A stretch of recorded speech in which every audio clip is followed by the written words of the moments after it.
if it's working. Yeah, I just tapped it.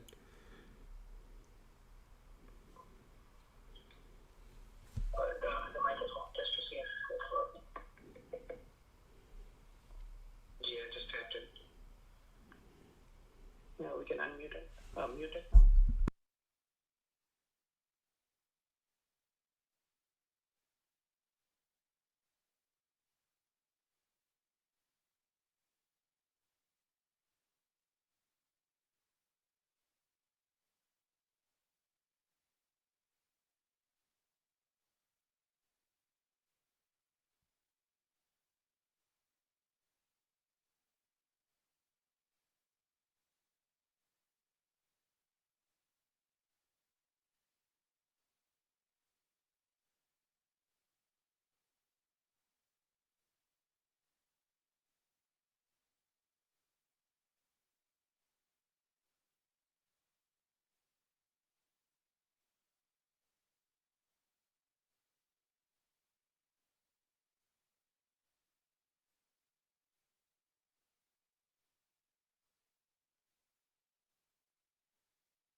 Bismillahir Rahmanir Rahim. I wanted to take a moment to welcome everyone to today's program, Emotional Intelligence of the Prophet Sallallahu Alaihi Wasallam. And I just wanted to say that it is an honor and a pleasure to be able to host everyone today, and particularly this evening. My name is Hussein, and I'm one of the people that's involved with Sacred Learning. Given that this is a virtual program, I'm not able to physically introduce myself. And my role today is to just spend the next minute giving you a brief introduction to our guest speaker for today, who is Dr. Maulana Hafid Umar Husseini. And just a little bit of background concerning the speaker. Maulana Umar is a trained physician. He is a practicing hematopathologist in an academic institution in Tampa, Florida, which is known as the Moffitt Cancer Center. And he practices both hematopathology and molecular pathology. He did medical school at UIC, and after completing medical school at UIC, subsequently went on to do a residency and then a fellowship at Washington University in St. Louis, and then eventually received a position an academic faculty position at Moffitt Cancer Center in Tampa, Florida, which is where he resides currently with his family. Just as importantly, or perhaps in this case more importantly, Maulana Umar is also a Hafiz of Quran, completed it at a young age. And after completing his hifz, he continued on with his education, eventually completing both alim school and then, of course, his residency and medical career as well. So he's a highly regarded and a highly capable individual, mashallah. And will be speaking to us today about the topic of the emotional intelligence of the Prophet Sallallahu Alaihi Wasallam. Just as a very brief introduction to the topic, the reason for our choosing this topic is because it is one of the major themes of the seerah of the Prophet ﷺ. And in particular, it's a concept that is not often discussed, in particular emotional intelligence. And that's because it's a relatively newer concept in the world of academics and psychology. Essentially, emotional intelligence is similar to the intelligence that we think about. For example, when you say that someone's intelligent, you gain an understanding of their ability to solve a problem or to recognize an issue. Emotional intelligence is very similar in that it is the individual's ability to be able to pick up on what's emotionally happening around them. And you're going to get much more detail about this in a minute. So without any further delay, I'm going to go ahead and hand over the microphone to Maulana Umar Husseini.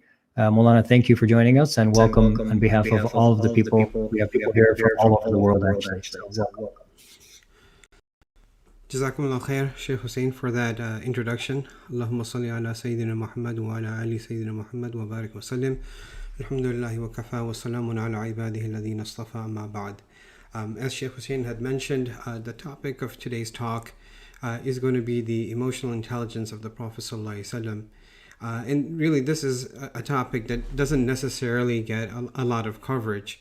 And it's actually absolutely riveting once you really get into the nitty-gritty of it, because you can, once you sort of understand the concept of emotional intelligence, you can really appreciate that it colored almost every facet of the Prophet ﷺ's interactions with his community, with his family, with his companions, and with the individuals who were around him. So I wanted to start by actually asking a question, and that is, who do you think is the smartest person in history? And so if you were to ask, I mean, this is sort of a loaded question because, you know, we're going to have a selection bias here. I'm only asking Muslims. I'm only asking Muslims who are, you know, registered for a course on the emotional intelligence of the Prophet. So I'm stacking the cards one way. But if you were to try to look at it, you know, objectively, just talking about who's smart. I mean, take religion off the table. Then who would we say? Maybe this guy, right? Albert Einstein. Now, you know, he's widely regarded for his theory of relativity, the most famous equation probably in the world, E equals mc squared. and being an amazing mathematician, solving very difficult problems about the nature of the universe and in physics. We moved from a Newtonian world to an Einsteinian worldview in that respect. But if you look at his IQ, it was about 160, which places actually thousands of individuals in the world as being quote unquote smarter than Einstein. Maybe Isaac Newton. Maybe Leonardo da Vinci. Well, those are all possibilities. But, as it happens, it might actually be this person, which most people in the audience probably don't recognize. And it's an individual by the name of William James Sidis. And I think this was actually one of the inspirations for the very popular movie Good Will Hunting. But he was a child prodigy. He was reading the New York Times. You can see the cute little kid on your left. He was reading the New York Times before the age of 2. And he, at 6, he spoke no less than 8 languages. And he was admitted to Harvard at the age of 9. And because he was so young, they said, hey, why don't you wait 2 years before you start? And then he graduated in 5 years from Harvard. But if you read about his life as a child, it's actually somewhat tortured. And this is sort of the bane of popularity and the curse of a world of being in the world of being a celebrity for whatever reason. And you see many child celebrities that they feel that they lost their youth, and there's a lot of writing about that. But as he grew older, there was a point where he just wanted to be celibate. He said, I have no interest in women. He did fall in love at one point, but then he pretty much disappeared into anonymity because that was his conception of the perfect life. And he would author numerous different publications under pseudonyms. So we don't really even know how many books he actually wrote, in his life. But it so happens that he later on got involved in politics, was involved in the May Day protests, for which he got 18 months, in prison. And now he had a record, so which made it difficult for him to have gainful employment and, sort of a mar on his record. He grew older. He became estranged from his parents. And he also later on when he did take on work, it was really sort of, like running an adding machine or other fairly menial tasks. He still remained extremely intelligent. He had his own, version of history that he would, teach to others in small circles of his close friends. But he was not, a person that you could say changed the course of the world, so to speak. And if you actually look back, he died at the age of 46 of a cerebral hemorrhage, just like his dad. And so if you look at his life, it seems sort of a life where, obviously you have a brilliant individual, a very capable individual. He didn't necessarily have the tools of how to direct this amazing power that he had. And so it goes to show that, there may be something beyond just what we call brute intelligence that goes into defining intelligence, if you will. And, there's lists of geniuses that have killed themselves. You have Van Gogh, for example, the famed artist who cut his own ear after he got into an argument with a razor, and he wrapped it up in paper, and he came and gave it to a woman who used to be at the brothel that he and the person that he fought with used to regularly visit. And so what we see in all of these examples is that there is something of a divergence between how we typically define intelligence and really being smart, right? I mean, in to put it crassly, you have really smart people doing really dumb things. So something's missing there. And his IQ was, estimated anywhere between 200 to 300. So he was. So when we talk about intelligence and how we measure intelligence, there's actually, because if you want to talk about who is the most intelligent person, we have to have some type of metric or some type of standard by which we measure that intelligence. And the way that we do that in the modern Western world is by using something called an IQ. And so there's a whole long history of the evolution of psychometrics and how we define intelligence and how we measure intelligence. Part of it was there were geopolitical forces. You look at Goddard's adaptation of the Binet scale that was created in the early 1900s during World War I to triage and stratify individuals to what type of responsibilities they would have during the war. And that test was administered to almost 2 million people. And it was only later, maybe about 30 years later, that you had Wechsler, who came up with his scale of intelligence, which has, caught favor and outstripped the Binet scale. And now we're on the Ways 4, and it basically looks at 4 broad categories, right? Verbal comprehension, your perceptual reasoning, your working memory in terms of arithmetic, and how fast you can process information. But the question is that, and the scale, when you talk about IQ, right, the reason it's so powerful is that we have a tremendous amount of data that supports it. It's repeatable, it's reproducible. We have 95% confidence intervals, so to speak. And it has strong correlations, which doesn't necessarily mean causation, but it has very strong correlations with positive life outcomes, things like health, longevity, job performance, your adult income. All these things tend to correlate with people's scores on this IQ. So that's why we generally use that as a metric. But then when you talk about measuring something, it's really a catch-22, because until you really have a very strong grasp of what you're actually measuring, what is the validity of the thing that you're measuring? What is the validity of the measurement if you don't even know what you're measuring? And so this raises the idea of construct validity. And I'm not going to go into this slide in very much detail, but suffice it to say that what the idea that they raise is, if you look at 24 prominent theorists in the field of intelligence, they're asked to define intelligence, and they basically gave 24 somewhat different definitions. And this is something that harkens back to my undergrad days. I did my undergrad in psych, and it still really stuck with me when we talked about intelligence, and the professor was like, we can't really, we're measuring these things like IQ, but how do you measure something that we can't even agree what it actually is? So we really don't know what intelligence is.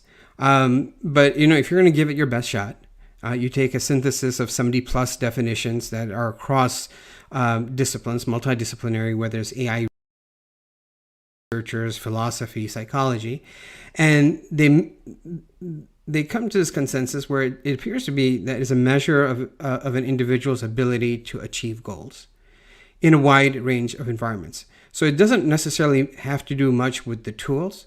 It is sort of objective based, right? Can you achieve something? And then if you're going to measure it, it has to be mathematically formalized. And if you look at the Merriam-Webster definition, that's sort of a toned down reflection of the same, the ability to learn, understand, and to deal with trying situations.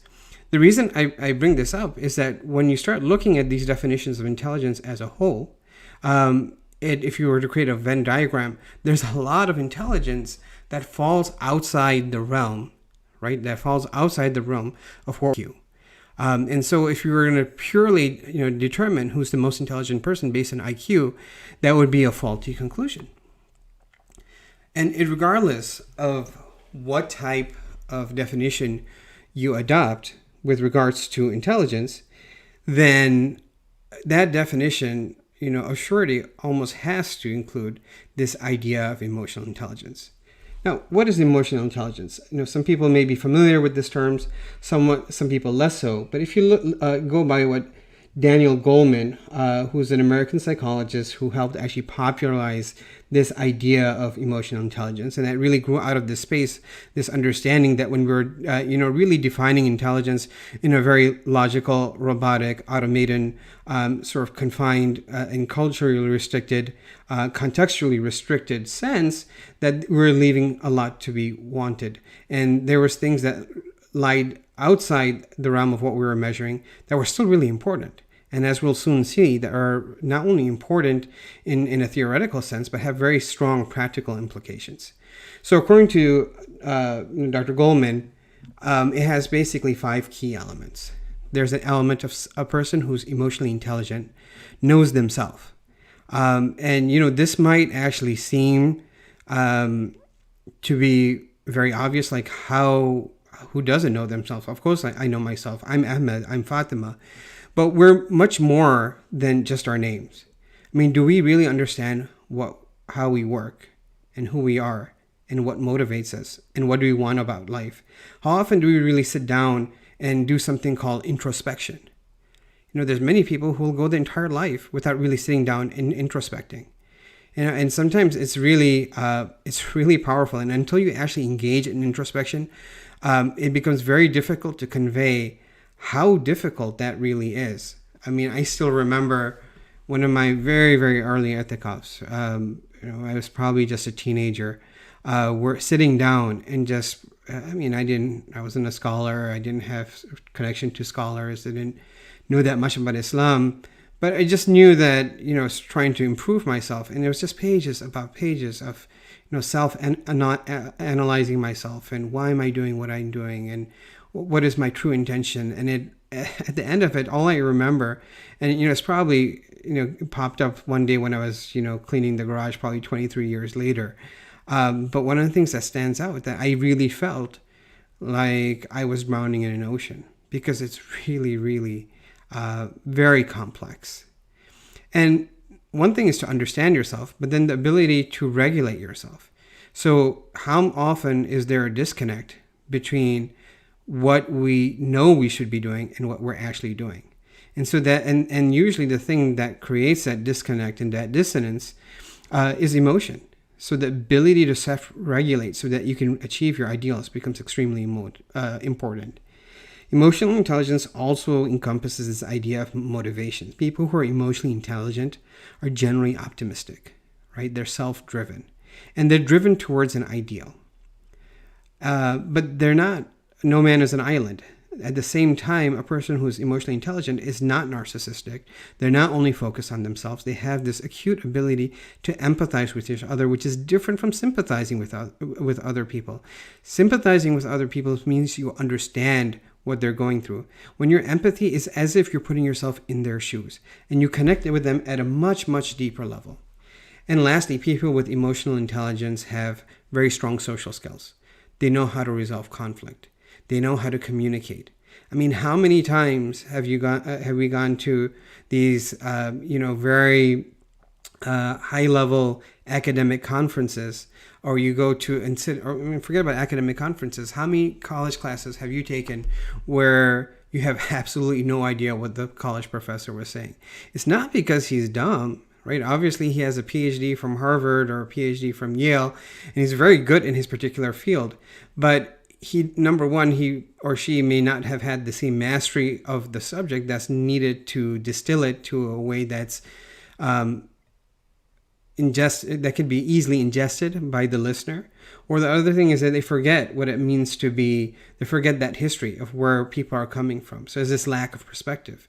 And so even though a person is extremely intelligent in an IQ sense, the impact of the intelligence becomes extremely stymied because they can't use that intelligence effectively to transfer that knowledge and to create a change in the world around them. Perhaps that's a little bit too theoretical. Maybe an easier way to think about emotional intelligence is thinking about it as a stool with 3 different legs. So the first leg is the ability to identify your own emotions. Number 2, the ability to manage your own emotions. And number 3, the ability to understand and manage the emotions of other people as well. So it's not only about you; it's about how you exist in your social network.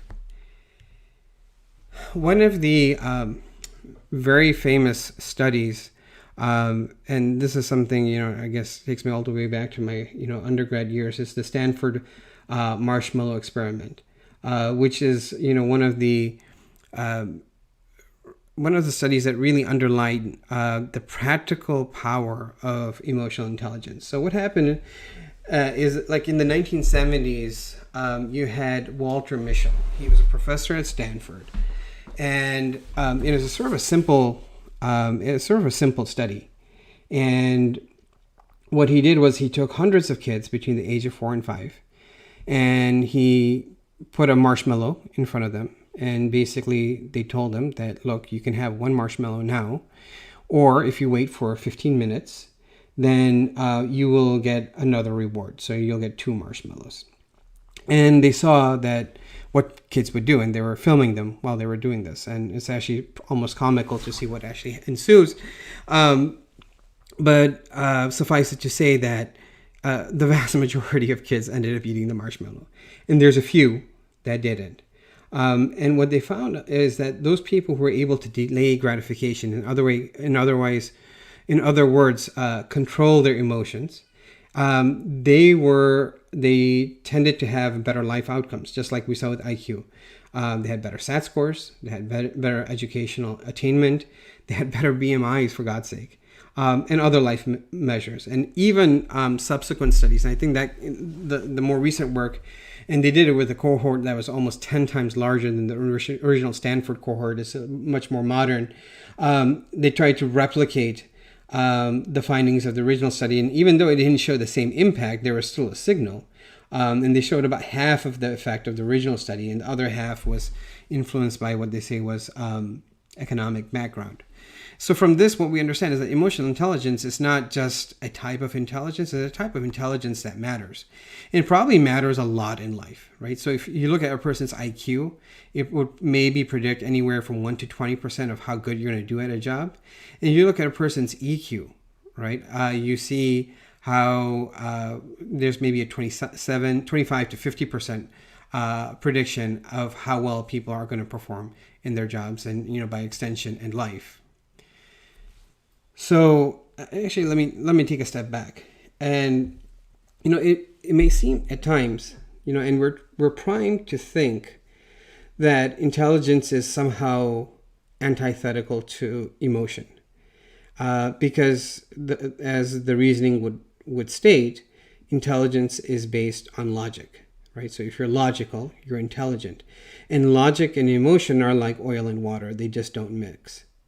However, to really get a fuller conceptualization of this concept of intelligence, we need to move beyond a construct that only encompasses theoretical differential equations in a math book, to one that carries import on real life. And it gets back to a lot of the definitions we saw before. And it cannot be that our understanding of intelligence is one that only bears on being a vendor of technological solutions, right? It has to include the ability of being a bringer of people and a bringer of their souls. And if we think of it in those terms, then intelligence becomes a construct, right? Emotional intelligence that applies to life with all its multifaceted complexity, and humans with all their multifaceted complexities, which has to include their emotions. Because look, a math equation or being able to write a beautiful poem doesn't really solve the problem of you being able to get along with your wife. There's many writers that don't. Just the fact that you can create an electrical car doesn't mean you can bring world peace. And some things are more important than others. And it's interesting, like when we actually look at this, and part of this has to do with the Descartesian, very mathematical approach to knowledge, and Lockean approach to intelligence, perhaps that the West and the industrialized world appears to pay homage and place an inordinate amount of emphasis on the mind. But when you actually look at the Islamic tradition, It's not about the mind. It's all about the heart.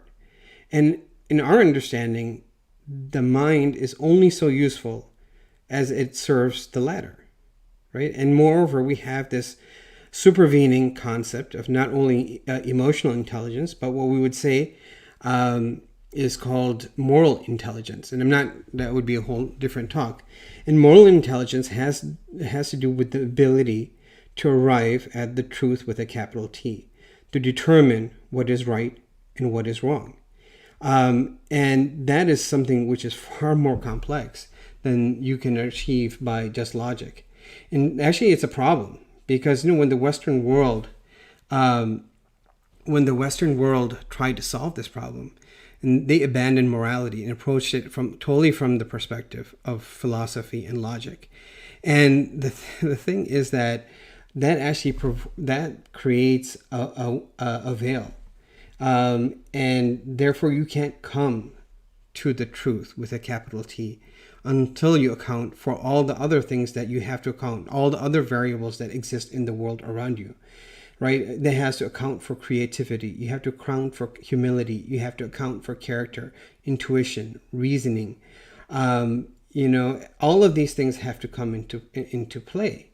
And so a person who has emotional intelligence, when they're able to, it requires them to encompass the entire breadth of human experience, the gamut of human dispositions, and propose solutions that are transcendent. We understand that annasu ma'adin, people are of different inner metals, and to subtly decode what a person's inner metal is, what is going on in the world around them, what is the context, and create and craft a solution in very real time with very rapid processing, that obviously would require a tremendous amount of horsepower under the hood. And getting back to this idea of moral intelligence, when they tried to approach this with the veil of only from logic, without the heart, only from the mind, what did we get? We got a postmodern deconstruction of Hegelian thought, of Hegelian truth. We think that there is no, but we have this subjective, relativistic idea of morality that's shifting. There is no ultimate truth. It's not that the truth doesn't exist, but you can't see it until you refine yourself, right? Because it's a heart that's وَلَكِنْ تَعْمَى الْقُلُوبُ الَّتِي فِي الصُّدُورِ. It's the hearts which are blind. And it's by refining, it's by that spiritual intelligence that a person transcends that. And when you become refined, you become like a mirror, and then you can reflect that light, and then you can find what is right and what is wrong. Because that it's at a certain level, it almost makes sense. How can you understand what's right and wrong by throwing away the very tool that's based on, which is morality? So our moral intelligence, in other words, helps us understand what is the ideal. And obviously the Prophet ﷺ did that. And our emotional intelligence gives us a tool set that allows one to reach that ideal. Okay, so with that background, we come to the Prophet ﷺ. The Prophet ﷺ, hands down, was the most intelligent of men. What's that called? Wahb ibn Munabbah, rahimahullah, he actually said that he studied 70 different books.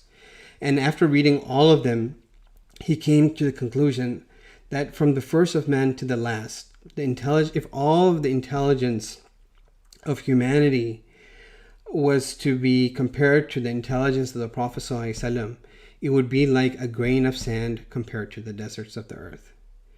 And, Imam Razi, when he talked about the aql, right? So when we talk about it, in Urdu we say, dhahana, being intelligent. The concept of aql is actually one that encompasses practicality, right? It has that theoretical side of just, having smarts. But if you look at the Prophet ﷺ, he was a Nabiyul Ummi. He was an unlettered prophet. And this is actually one of the reasons that Imam Suhurdi, he says that he was the most intelligent of people, because when you contemplate how the Arabs, who were like beasts, with repulsive and their aloof natures, and they were hard-hearted, and how he patiently bore all of their insolence and rebellion, and he radically changed them into such a way that they rallied under him. They were ready to give their own lives for him. They were ready to migrate for him. They were ready to give everything, put everything down on the table, right? Lay everything at stake for him, despite him not having read any book, right? Not having any formal education. And he said that if you contemplate these things, you really come to the realization that he was the most intelligent of all creation. And Imam Ghazali also, mentions the same, that he can aqal an-nas. He was the most intelligent of people, because for him, aql is something, it's a means by which you acquire ilm, and through ilm you acquire hidayah. So you have a lot of people with aql, and the world is full of genius derelicts. But there's some people who apply their aql and they gain, a lot of ilm. But if that ilm doesn't turn into hidayah, then what's the point? Because a person who's intelligent should be making wise decisions. And so a person who's making wise decisions is optimizing success. So, if you're really intelligent, but you spend your entire life studying the speck of dust in the corner of your room, which has no relevance on your life or anyone else, and you ignore your family, you ignore your health and everything else, fine, maybe you discovered some very complex, physical phenomena, but you actually missed out on life, and you chose poorly, so to speak. It's bad economics. So hidayah, the focus is not necessarily on just the process, it's on the objective, and then there has to be an overall purpose. And Imam Razi, he said that aql is something that allows a person to see things as they really are. So how many people there are in the world who are so smart, but they just don't understand things the right way? It's almost like there's a veil over their eyes. I mean, you have, half the country that voted for one particular person, which was very divisive. And you're just thinking to yourself, how can that happen?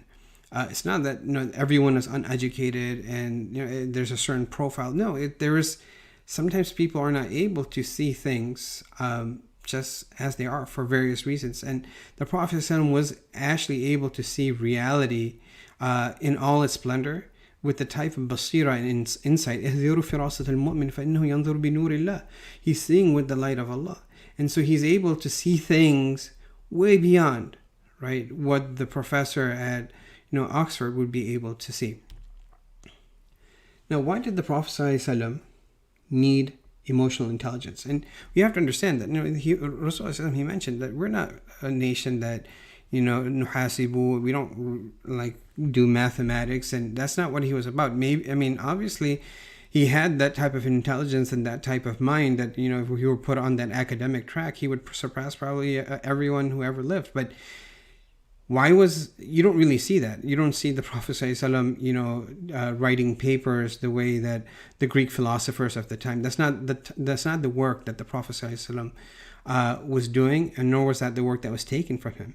And so why did Allah subhanahu wa ta'ala, endow the Prophet ﷺ with so much emotional intelligence? And one aspect of this, of why this was so central to the Prophet ﷺ, was that you needed emotional intelligence to deliver the message with fidelity. He took his responsibility of being a messenger super serious.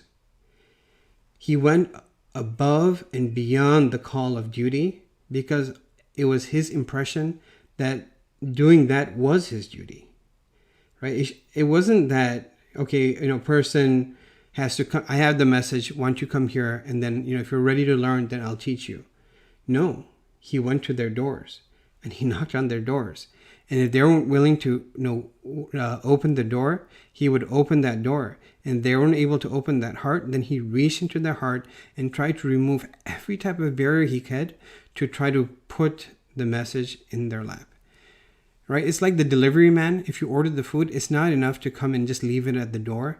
If he were to come in and he so badly wanted you to get that food that, if he sees that your hands are, hurting, he says, no, don't worry, I'll feed you. If he sees that, you like more salt, he said, don't worry, I'll remake it for you and I'll feed you. And that's what the Prophet ﷺ did. He didn't want to keep and leave any stone unturned, that there was some type of deficiency from his side that became a cause for a person to not come to the deen.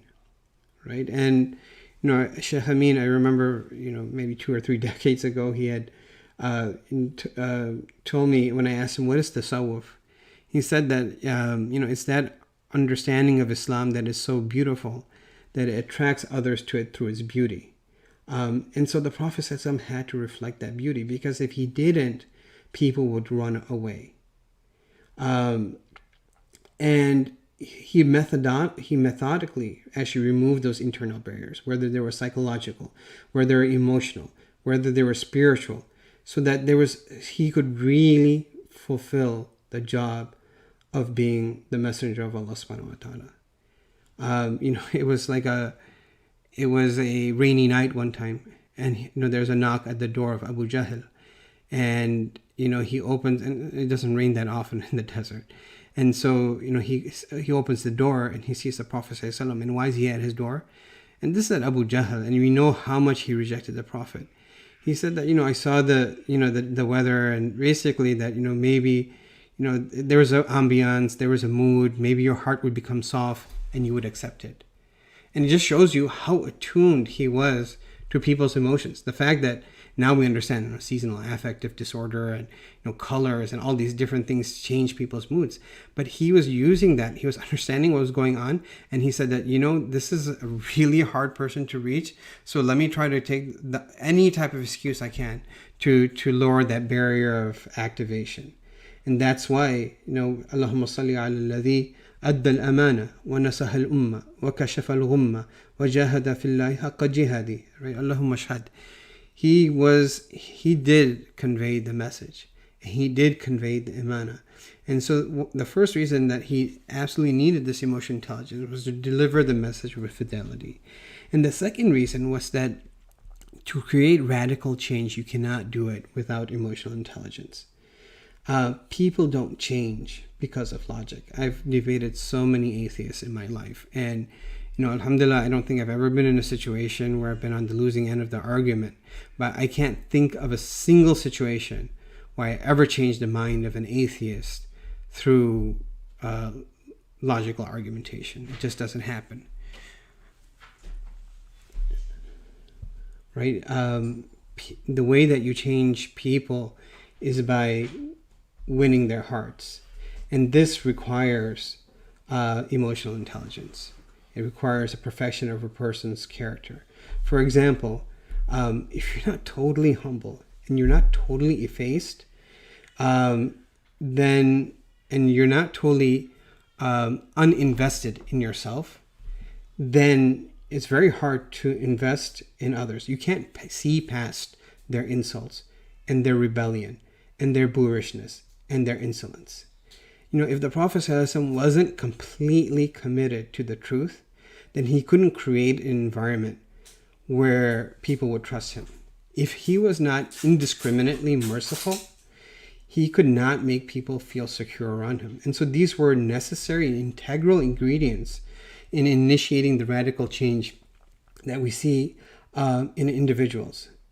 And, this is something I've seen in my own life. I mean, I think one situation comes to mind. There was this one young man who was actually spreading a lot of atheism. This is probably, 10 years ago, in St. Louis when we were there. And so some of the brothers brought him to come and speak to me, and he had all these web arguments that all these atheists and other people who are polemists against Islam had, and he's like, oh yeah, let me give you this one, and it was like one punch after one punch. And so I went hours and hours, and we went through one by one, and there was, it just didn't feel like I was getting anywhere. I said, okay. So we stopped for Salah.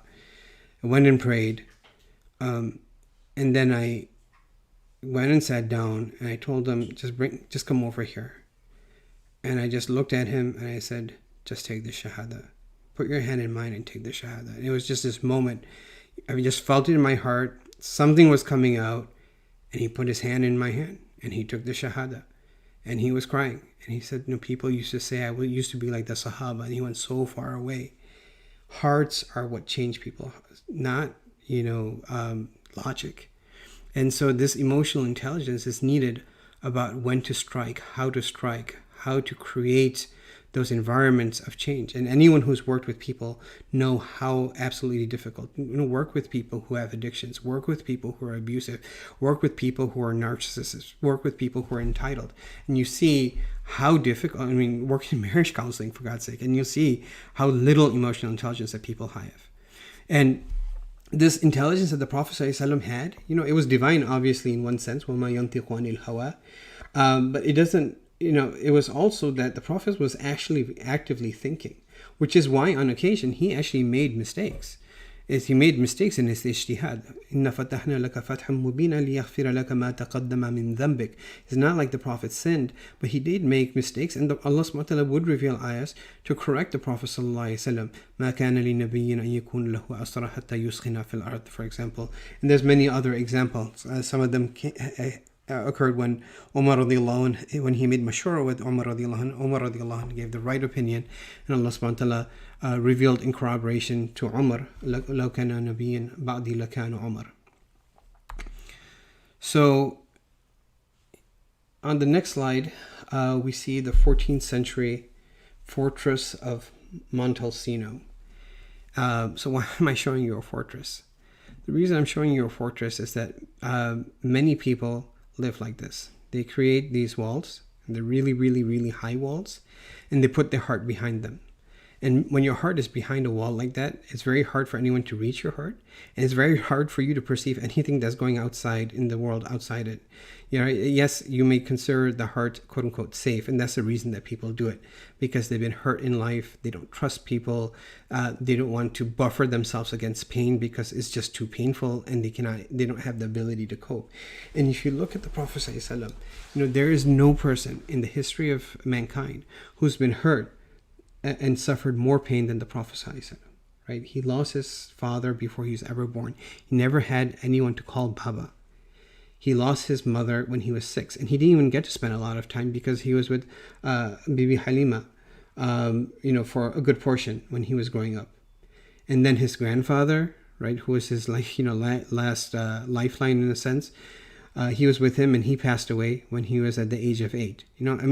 It's not like he was a prophet now. He was just a kid, and it's like trauma after trauma after trauma. And then he lost his uncle Abu Talib, who was his biggest supporter, and from the non-Muslims, and in a political sense, in a social sense, and his wife, right, Khadija radiallahu anh, in the same year, his life partner for 15 years, who he loved with all his heart. He was defamed. He was ostracized, he was marginalized, he was exiled, he suffered from assassination attempt. He buried all of his own children with his own hands, except for one, right? And he had no one to go and, when we feel sad, we have an elder to go to. We have someone that we can go to. Who would he go to? Like, when you're at the top, you don't have someone to go to. And despite of all of that, the very people that he loved and that he cried for, they bloodied him. The very people he tried to rescue, they betrayed him and undermined him. And sometimes, and I always used to think this, that, when the Prophet said, Sallallahu Alaihi Wasallam, said that no one has, had difficulty like him, I was like, yeah. But then you think about, even it comes in hadith, that there's people who are sawed in half and all of these things. And it's like, well, that didn't happen to the Prophet ﷺ, and he still had the protection of his people. So why was he saying that? And and it's only much later in life that you realize that he went through all of this alone, right? And despite all of this, he didn't fall into depression. He didn't fall into anxiety. He didn't fall into PTSD. And more important than anything, he didn't build walls, which is miraculous. And that takes a tremendous amount of strength. It's very easy to succumb. And one of the things that you realize is that difficulty is not torture. Yes, it's difficulty, right? If someone's prying off your nails. And yes, it's difficulty if someone is, shooting your kneecap. But people can surmount, and I've met, people who've gone through torture. At least one, survivor, more than one. Someone who's had their mother killed before their eyes. And people can get through that. But sometimes there's a lot of these other intangibles that are far, far more difficult. In some ways, people don't realize that it's much harder to live than it is to die. And that's what the Prophet ﷺ did, that no matter what happened, he never lost the will to live. And he did that fiercely. He didn't build these walls. And because his character was so perfected and his chest was so vast, it was like the ocean. He was able to open the doors, and people threw filth in, and it was washed away in that ocean. And people fired their arrows, and it was swallowed up in the ocean. And he was like the giving tree, that the more the stones that you throw at it, the way it increases is by giving back fruit. And the other aspect of this is that he went through all this pain, but that he never really forgot. He never forgot what it meant to be forgotten, to be ignored, to be unimportant. He never forgot what it meant to feel. And instead of becoming numb, he channeled that pain into awareness. And so he was acutely aware of the human condition. I'll give you one example, right? So Bishr bin Aqraba, radiallahu anh, he said that his father was martyred in a battle.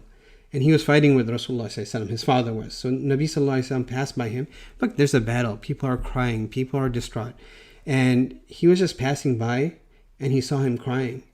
And he said, basically, the ishara was that stop crying. He said, will you not be happy if I'm your father and Aisha is your mother? The first pillar of emotional awareness is that you have to have a certain level of self-awareness. The Prophet ﷺ was extremely alive intellectually. He did not live a passive existence. The Prophet ﷺ, in one narration, he says that he used to make istighfar 70 times a day or more. And why is that? Because the Anbiya were constantly increasing their spiritual state. And every time they noticed that they had moved to a higher state, they noticed that the previous state that they were in was lower than the state that they were at, and they would make istighfar from that. He was so acutely sensitive, right? You talk about the technical sensitivity. If he would eat from food that was touched by the fire, meaning something that was cooked, there's a whole chapter, al-wudu'u mimma massathu nar, and what people sometimes don't understand is why the Prophet ﷺ would make wudu after he, would eat meat, for example, that was cooked. Because when you ate meat that was cooked, that was being touched, so to speak, by the dunya, and he would feel the effects of that touch of the dunya. And he was so sensitive that he would feel like he needed to wash that away by making wudu. Imam Abu Hanifa rahimahullah, he once mentioned that man arafa nafsahu faqad arafa rabbah, that whosoever recognizes himself has recognized his Lord. And so you see that the Prophet ﷺ had the highest level of ma'rifah, and if he had the highest level of ma'rifah, it follows that he had the highest level of understanding of himself. And you see this, if you really want to understand that, just go through his du'as. Look how he talked to Allah, because that's when you see his psychology, you see how he was thinking, you see what he was feeling, you see what he was worried about. He was worried about Allah, he was worried about his akhirah, he was worried about his ummah, and it just showed like the breadth, like small things that he would ask Allah. For example, he would ask from su'ul haram, or make awsa rizqi in the kibari sinni, that make my widest risk at the time when I'm oldest. It's this foresight, because when you're young, you think that, I want to drive my Mercedes now when I'm 30 and have a huge house and live it up right now when I can enjoy it. But when you start getting old and decrepit, and your knees are giving out, and then you really understand the type of comfort that sometimes wealth can bring, and ease when you actually need it the most. He wasn't caught up with what everyone else was caught up with. He wasn't. He was not, going with the flow of the society, and that's what everyone does, right? We wear whatever's fashionable. We go and do whatever the media tells us, or like art. Life literally imitates art in the modern world. So whatever Madison Avenue sells us, we're willing to buy. And America's biggest export is probably our culture, and it's interesting for a civilization which actually literally really doesn't have a culture, so to speak. You think about what does it mean to have a culture, and that's aside. I don't really want to get into that. And it was this self-awareness that allowed him to take every situation, and first he would reflect internally. Like, look at this example of Ta'if. When he went to Ta'if, you know what happened, right? I'm not going to go into the whole story, but look at the dua that he made afterwards. He said, Allahumma ilayka ashku du'fa quwwati wa qillata hilati wa hawani ala nas. He went there with high hopes that perhaps these people will actually accept him, and they crashed his hopes. They destroyed his heart. They made, you crush a person to tears. And then what did he do? He didn't turn against them, and he could have destroyed them, but he chose not to. But he starts complaining to Allah subhanahu wa ta'ala about himself. He said, look, I'm weak. Ya Allah, I complained to you about, maybe I wasn't smart enough. Maybe I wasn't come up with the best da'wah to get these people around. And people don't really look up to me. So, maybe I should have had more weight in the eyes of people. Hawani ala nas. Ya arhamar rahimin, ya arhamar rahimin. Anta rabbul mustad'afin wa anta rabbi. You're the Lord of the people who are weak, and you're my Lord because I'm weak. He took it on himself. And this is something that I saw so many times with the mashayikh. They would be worried when we're doing events, when we're doing things, that the project would fail, not because there was some problem with the project, but because of their own sins. And this self-awareness, allowed him, and this effacement of himself, right? So the thing is that he had the self-awareness, and he conquered his own self. So he didn't have nafs. He perfected his own nafs, so to speak. And part of that perfection is to efface it. And so when there was no me, so to speak, and that ability not to have a me allowed him to do amazing things that he did. Right? He was a miracle worker. You could take someone like Abdullah bin Ubay, who literally caused harm to he was engaged in treasonous libel, undermining the state, caused untold damage to the Muslim ummah, was seeding the fires and flaming the fires of dissent and animosity in the Muslim ummah. He was called Ra'isul Munafiqeen, and when he passed away, right, the Prophet ﷺ went to go and pray his janazah. Why? How did he do that? It just boggles a person's mind. And Umar radiallahu anhu actually tried to stop him, and he said that, no, Allah gave me a choice. إِن تَسْتَغْفِرْ لَهُمْ سَبْعِينَ مَرَةً فَلَنْ يَغْفِرَ اللَّهُ لَهُمْ. If you can make istighfar from 70 times, so I'm going to make istighfar for more than 70 times. And he didn't stop until Allah subhanahu wa ta'ala made him stop. And there's example after example of why he was able to transcend. But it started by this self-awareness and this conquering of the self, which comes to this idea of emotional control, which is the second part of emotional intelligence. The Prophet ﷺ would not get angry for his own sake. Imagine never getting angry. Like, he wouldn't get angry. He told, when a person came and asked him for advice, he said, La taghdab. But he started with himself. He would only get angry for the sake of Allah subhanahu wa ta'ala. And when he get angry, it wasn't a shouting match. It wasn't him letting loose. You would just see a vein stand up on his forehead, and from that, and the color of his face would change, and that would be enough to crush the Sahaba. And the Prophet ﷺ, and he never manifested that anger in a indecent manner, right? That ما ضرب رسول الله صلى الله عليه وسلم خادما له ولا امرأة ولا ضرب بيده شيئا. He never even hit a single thing with his hand.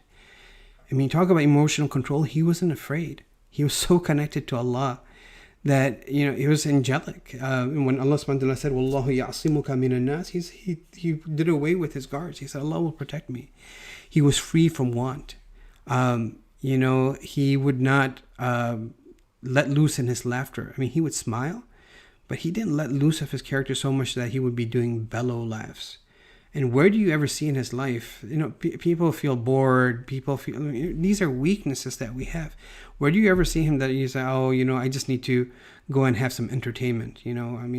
He's not, this is a person who was somewhere else.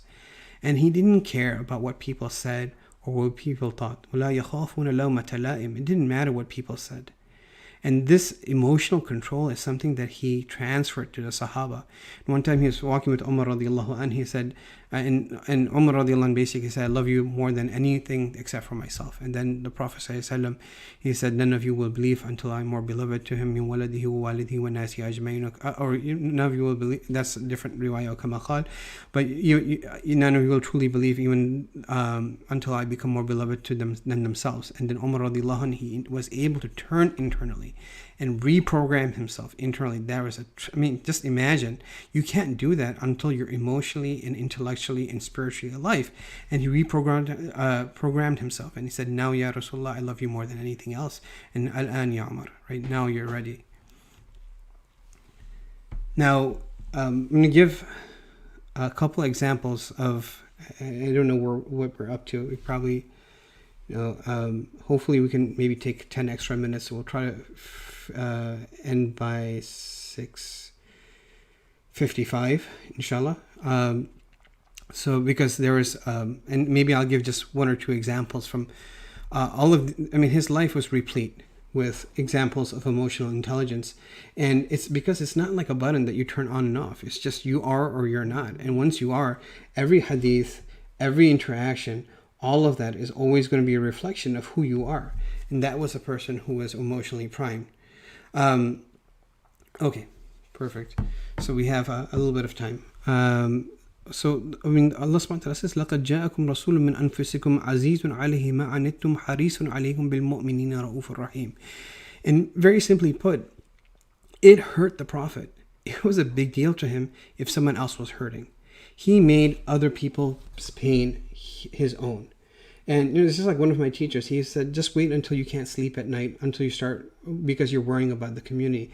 That was the Prophet ﷺ. He was constantly worried about others. When he would meet people, he would ask them, how are you?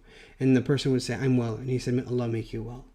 The Prophet ﷺ, he said, for every prophet, they had one dua, which Allah will definitely accept. And I wish, if Allah will, inshallah, to keep that dua as to be the intercession for my ummah on the day of Qiyamah. Your Lord will surely give you and you will be pleased. And the Prophet ﷺ, he replied that I will not be pleased until the last of my ummah enter into Jannah. He was acutely aware of other people's pain and their problems, and he would make other people's problems his own, and he would teach that. And that's why, for example, Ibn Umar radiallahu in this narration, a man came to the Prophet ﷺ and he said, which are the people who are the most beloved to Allah? The people who are most beloved are the people who are the most beneficial to others and are to be able to be a cause for happiness. We're supposed to make other people happy, to take and lift from them hardship, to settle the debt of another Muslim. And he said, for me to walk with a brother in order to assist him is more beloved to me than to make itikaf in this masjid, meaning Masjid Nabawi, for a month. Because the Prophet ﷺ was emotionally intelligent, he gave people what they needed. Right? Since he was unattached to anything, he could freely give. He gave of his time. Right? He would give time to the Sahaba. He would sit with them after Fajr, interpret their dreams. He would sit with his wives twice a day. He would talk to them in the morning. He would give them dua. Later in the evening, he would come to them, Ibn Hajar mentions, and he spent more time talking to them at length and getting close to them. He would give money freely. He couldn't sleep at night unless he gave it all away. And he would give so freely that this would be a cause for people to enter Islam. Then when one of these leaders of one of these tribes, he said, oh, people accept Islam because this is a person who gives without fear of loss. He would give people attention when they needed it. And because it didn't matter. One of the slave girls, Amat min Ama in Medina, she would just come and she could take his hands and take him wherever she wanted. And he would just go. He would just go. He was able to be completely present. And this is something that Adi ibn Hatim also saw, that when he came to see the Prophet, he was a Christian.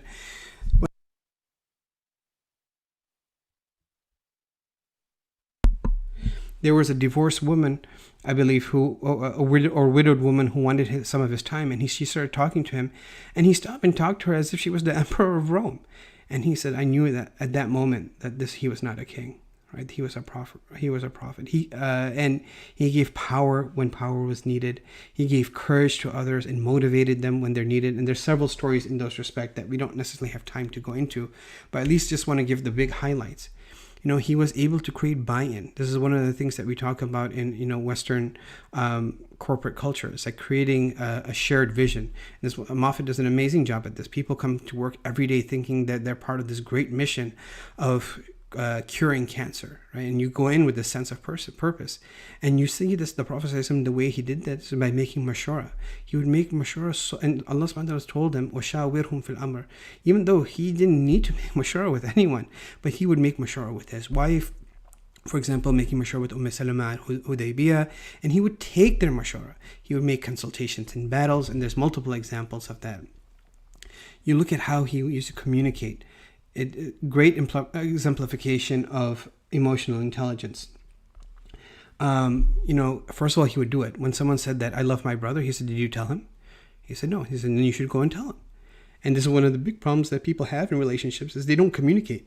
They expect that other people are psychic and they know, or they should know. Right? Ya ayyuhalladhina amanu ittaqullaha qawlan sadida. He would speak straight and to the point. And he wasn't long-winded. He was mujiz, right? And he had jawami'ul kalam. He could speak an ocean in a very small amount. He was eloquent, because you want to be eloquent and so that people listen. And you create things of beauty from your speech in your mouth. But he wasn't full of artifice, nor was he effectuated. And he knew when to talk. He wouldn't speak too often. He knew when to give people space. He wouldn't want people to become bored, and he didn't want people to become desensitized. And he would speak so clearly and so deliberately that you could count his words. He would repeat what he said so that people could learn. He used to create interest, and the interest used to peak in such a way that people used to ask, and when they seek that information, then it would actually be an answer for something that they were looking for, and then it would settle in their hearts. He would teach by asking rhetorical questions like man al-muflis, who is the bankrupt person? And when he would correct people in third-party scenarios in such a way that people don't become defensive. Someone does something, he doesn't take them right at that moment. He says, he would, for example, go and say, give a khutbah to everyone and correct them in a way that it wasn't directly hitting the person. Or he would say, why is it that people are doing such and such these days? And he was warm, but he wasn't slavish, and he wouldn't lavish praise. He made people feel nice. And Ammar radiallahu anh, when he sought permission to enter on him, he said, welcome, O good, sweet smelling one. It makes a person feel good and warm and welcome, but he wouldn't praise people in a way that would get to their heads. He would give people time and space to grow. You look at Anas bin Malik. One time he told him to do something, and he said, Wallahi, I won't do it. He didn't get mad. He didn't say anything.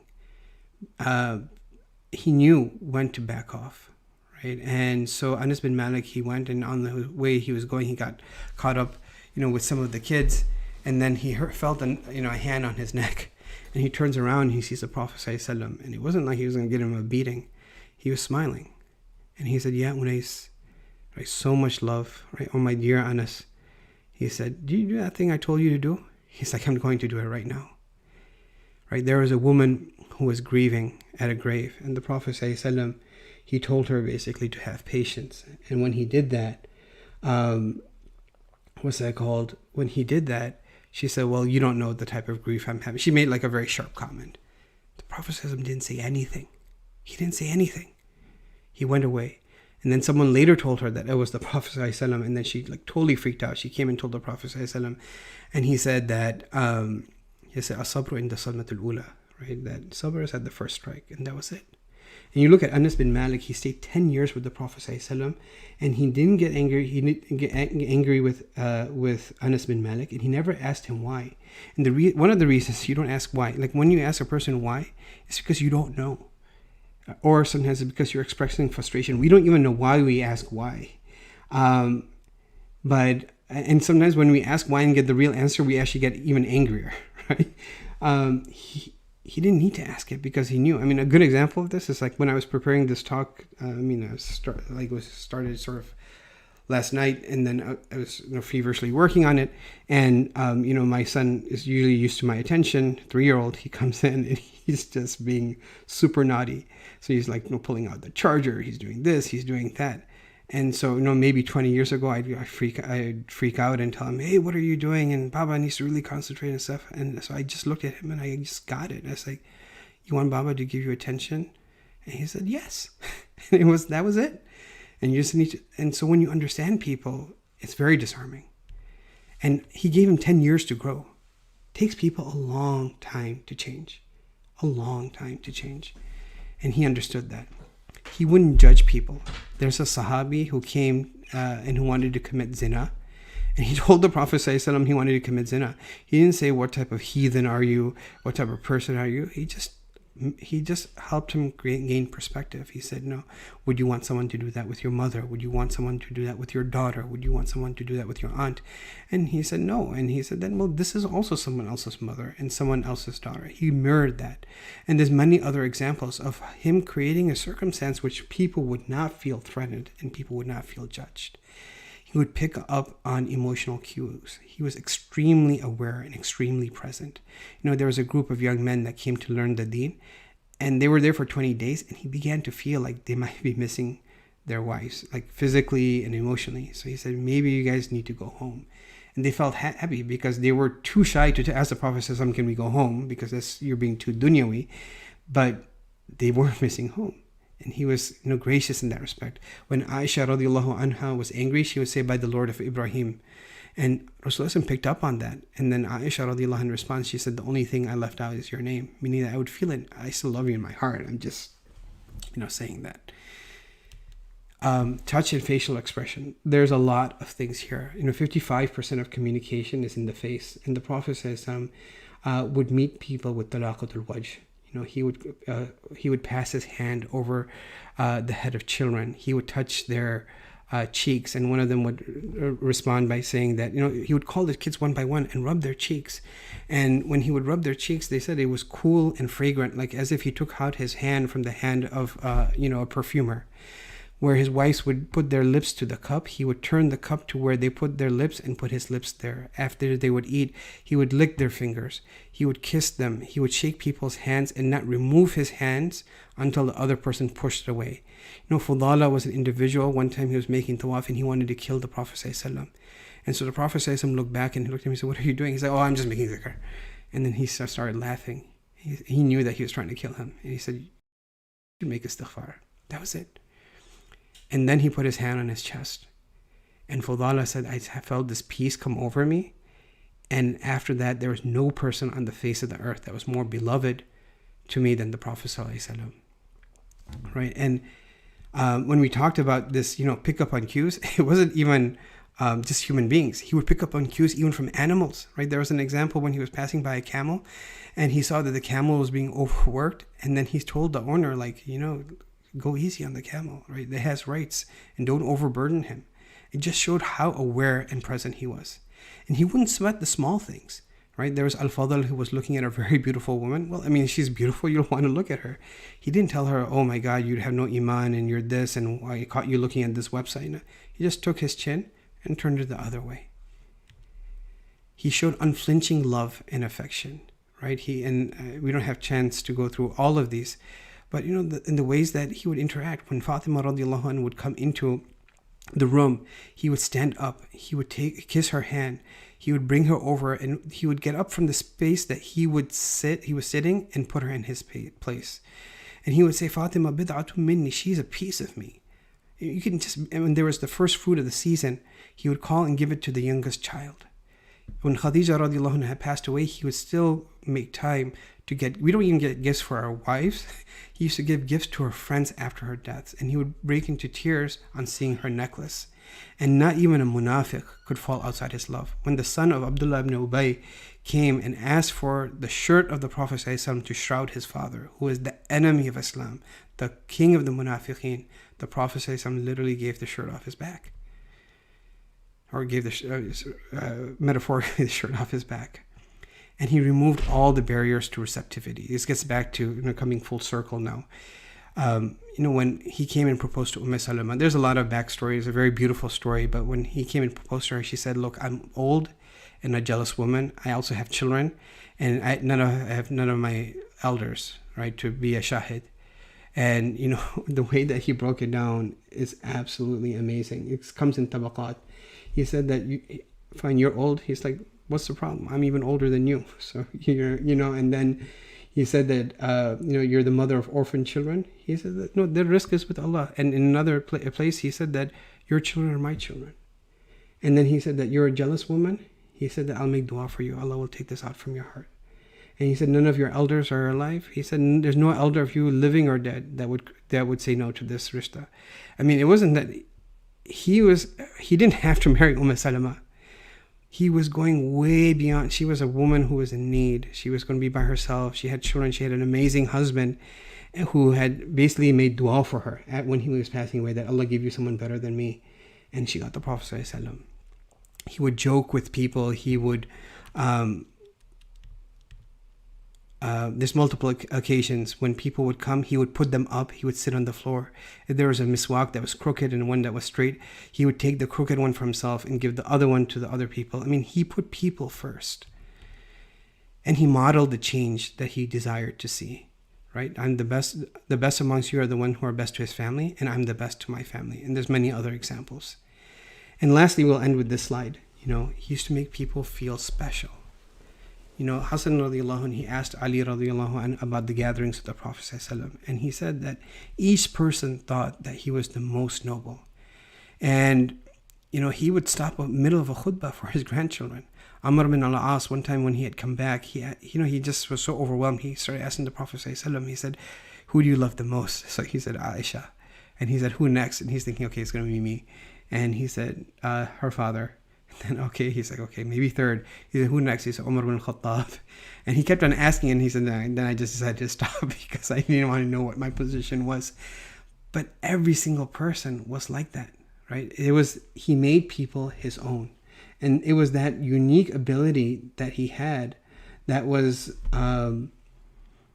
able to create that radical change. And that made him the messenger of Allah.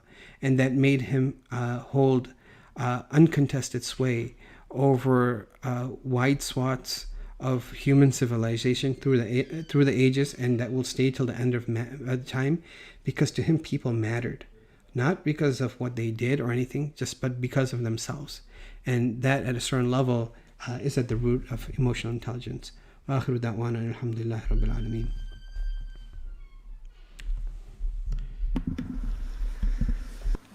Maulana Omar, thank you on behalf of all of us who were able to attend.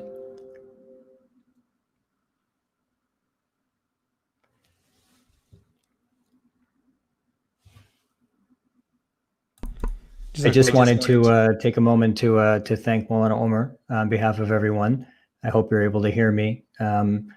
This is obviously being done all online, and it's not an easy thing to do, particularly when normally the speaker relies heavily on the audience and being able to see the receptive faces of the audience when they make their presentation. And I know that Sheikh Omar is sitting in a room isolated with a computer screen and is giving us his talk. And so, alhamdulillah, may Allah subhanahu wa ta'ala bless you for taking on this extra responsibility during this difficult time. And may he also bless your family. I know that they were all present, but they were not able to obviously be with you during this time while you're preparing and giving the talk. And we also heard during the talk about your son also needing his time. So may Allah reward you, and may Allah reward all of your family for the sacrifices that you made in order to share this very special talk and very special time with us. Just to close off this session, I'd like to just quickly remind everyone of a few upcoming events. You'll see on the screen, the next event that we have, major event that we have, is going to be a topic which is maintaining mental health. This is a very important topic because in order to be able to be productive believers, we do need to maintain our mental health. And it is relatively common in this day and age for there to be damage to our mental health that can arise from just living life in this world. And the purpose of this gathering on Saturday, January 16th, from Maghrib to Isha, to talk about some of the basic principles about how to maintain our mental health, how to identify when something is not right concerning our mental health, and also to talk about some of the available resources that are present around us in order to ensure that we're able to handle problems when they arise. So that will be on Saturday, January 16th. The lead speaker for that session will be Dr. Jawad Parvez, who is a trained psychiatrist.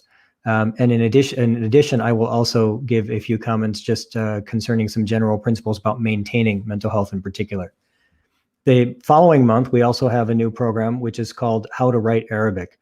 And essentially, the purpose of this program is to discuss over a series of sessions about just some of the features concerning writing the Arabic language so that we can all learn how to practically write the basic letters of the Arabic language. Now, the Arabic language is a huge blessing. It is the means by which Allah subhanahu wa ta'ala has chosen to reveal his Quran and also to teach us and allow us to be able to maintain the blessed words of the Prophet ﷺ. And so writing the Arabic language is an important feature that we should all be aware of. And this will be a 4-part series. The first session, which will be held on Saturday, February 20th, in which we'll spend a little bit of time talking about the history and the beauty of the Arabic language, and also then subsequently go into how to write a few letters on each time. It'll be more of a practical session, so you would want to have your pens, and we'll provide some sheets for writing that can be printed out at home, because this will most likely be an online. Well, actually, it's February, so it may or may not be an online program. But it will certainly, there will be an online option. And so that'll be Saturday, February 20th. So if you could please note that and register if you'd like to attend and get information about that session. And then the third and final program to announce is the Evening with the Holy Quran. And this is going to be a quarterly program, which will be held, the first of which will be held on Saturday, March 20th. It's a very interesting program. The first 15 minutes of the program will be dedicated to teaching a very general basic principle of tajweed. And of course, tajweed is how we can properly pronounce the Arabic language to give it the beauty that's inherent within it. So the first 15 to 20 minutes of the program, we will talk about a general rule of tajweed, something that commonly arises in the Quran and that we should be able to practice. And then the latter half of the program, which will be the remaining 40 to 45 minutes, will be reserved for individual recitation of the Quran. And the idea will be that we will ask all of you to join us to participate in reciting the various portions of the Quran. We'll have a sign-up sheet. And the goal will be to complete as many Qurans as possible. And you can participate from wherever you might be. If we happen to be in better circumstances by then, and inshallah, we all hope we will, then we'll be able to do this locally, and those who are local can come and join us and bring barakah into their lives and help us bring barakah into the masjid as well. And at the same time, those who are more distant will be able to join remotely. We'll broadcast the talk, and then we'll assign you or ask you to assign yourselves some portion of the Quran, and we'll keep a running tally of what we're able to complete. And at the very end, we'll be able to then make dua for everyone who participated. So this is it's a very unique opportunity for all of us to be able to get together and just allow the blessings of the Quran to permeate in our lives and in the spaces where we find ourselves. Now, whether that's our homes or the masajid, you'll be able to choose where you're going to recite from. But we do want to bring the barakah of the Quran back, into our lives as much as possible. So this will be held quarterly moving forward. Again, Evening with the Holy Quran. And the first gathering will be Saturday, March 20th. So you see that we have 3 upcoming major programs: Maintaining Mental Health, Saturday, January 16th, How to Write Arabic, Saturday, February 20th, and Evening with the Holy Quran, which will be Saturday, March 20th. So inshallah, these 3 programs will be occurring in succession. And we ask that you please register. It allows us to be able to communicate with you concerning these programs. And we also ask that you please share this information with others. The more people that are present and the more that are able to benefit, the more that all of us will benefit together, inshallah. So I will stop there. Again, just close with a thanks to Maulana Umar and his family. May Allah bless you. May Allah bless your family. And may Allah subhanahu wa ta'ala keep you and your family happy in both this life and the next. For all those that attended, I know we have people all over the world attending, almost the vast majority of states in the United States. And I saw people also registered from all over the world. So thank you for bringing your desire. Every program is based on the speaker and is based on the attendees bringing their desire. And so when each of you comes with desire and love and comes with a urge to gain something and to better yourselves, we all benefit from that. And we're highly dependent on that. And so we hope that you'll continue to join us moving forward. And we also hope that you'll bring others with you to continue to benefit from whatever we have to offer. May Allah accept everyone's coming here, and may Allah make all of us achieve our goals of being as emotionally intelligent as we can, and to emulate the Prophet ﷺ in his emotional intelligence. Wa akhiru da'wana anil hamdulillahi rabbil alameen.